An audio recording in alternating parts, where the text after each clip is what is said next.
हमारी ही जो है पतन है आदमी का।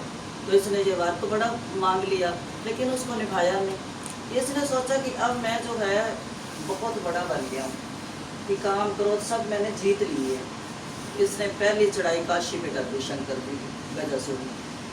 शंकर जी पे चढ़ाई की, बहुत युद्ध हुआ, आखिरकार शंकर जी को गजासुर ने निगल लिया पेट में। जैसे निकला, अब हाहाकार मचा। फिर लोकी मालिक जब उधर में जाए तो हाहाकार तो मचेंगे। सब देवी देवता इकट्ठे होके गए, स्वर्ग छीन लिया इसने, सारा देवी देवताओं को निकाल दिया। हाहाकार त्राही माम करते हुए उसी क्षीर सागर में सोए हुए विष्णु भगवान के पास आए सभी देवी देवता, और उन्होंने प्रार्थना की कि ऐसे ऐसे होगा। लेकिन वो गरीब तो बिल्ला देख ही रहे थे आँख बंद करके। उन्होंने कहा ठीक है, आप ऐसे करो कि आप एक कीर्तन मंडली तैयार करो। कीर्तन से भगवान जल्दी खुश होते हैं ना।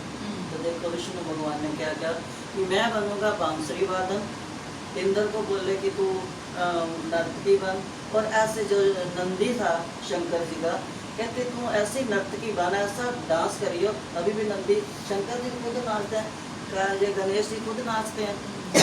उसको बोले तू नर्तकी बन, मैं बंसरी वादन बनता हूँ। इंद्र को पूरी इन्होंने अपनी टीम बनाई कीर्तन की, और गजासुर के जहाँ था वहाँ बाहर बैठकर इतनी जोर से कीर्तन करते, खूब बांसुरी बजाते। गजासुर के कानों में आवाज़ गई अंदर। कीर्तन का कहते हैं ना, जहाँ नाम संकीर्तन हो तो पापियों को तारता है। उसके कान में गई तो बोलते हैं उनको अंदर बुलाओ, कीर्तन बहुत अच्छा है, नाच बहुत अच्छा है, उनको अंदर बुलाओ। अंदर बुलाया, गए, यही तो चाहते थे भगवान विष्णु।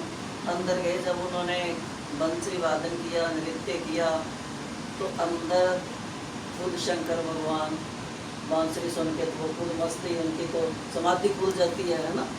तो वो जब अंदर शंकर जी थे, अंदर शंकर जी का वो प्रभाव और बाहर की संकीर्तन का प्रभाव, विष्णु के दर्शन, तो गजासुर का जो बुद्धि थी वो बदलती गई।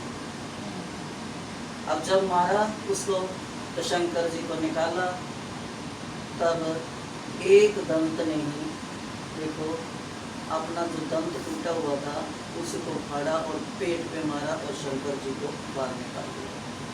तब ये जब बाहर निकाला तो उसका जो बुद्धि थी वो बदल गई थी, पवित्र हो चुकी थी। उसने विष्णु जी के पैरों में गिरे, शंकर जी के पैरों में गिरे, गजासुर बोल दिया मेरे को माफ़ करो, अब मेरी जो राक्षसी वृत्ति है वो मेरी ख़त्म हो चुकी है, क्योंकि उधर में शंकर जी रहे। तो कहते अब मेरे को ऐसा कोई वरदान दो कि शंकर जी मैं अब आपको छोड़ूँ ना, मैं हर समय आपके साथ रहूँ, जैसे नंदी रहता है ऐसे मैं भी आपके साथ रहूँ, मैं भी आपके साथ पूजा जाऊँ।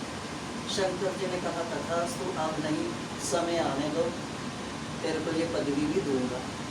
उसका धड़ उतारा, धड़ को दूर फेंका, और जो चरम था उसका उन्होंने गगंबर बनाया और पहना।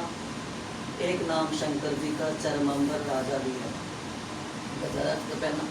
अब वही गजासुर का जो सिर था, वो जब ये जो लीला करी उन्होंने, अब वो भी उसको जो वरदान दिया हुआ था, जैसे शबरी को वरदान दिया था, राम जी ने पूरा करना था, आना था, है ना। रावण को तो मारने का एक बहाना था, लेकिन कईयों को तारने का बहाना था। तो उन्होंने कहा अब जो वरदान दिए वो भी उसका पूरा करना है। इधर फिर बोले, सारे देवी देवताओं ने बोला भी अब जो गोरा माँ का लाल है, ये इसकी जो लीला है ये पैदा तो हुआ नहीं, माँ की शक्ति का वो है, तो माँ की शक्ति को थोड़ा विस्तार करें, इसको थोड़ा विस्तार दें। तो उन्होंने लीला करी,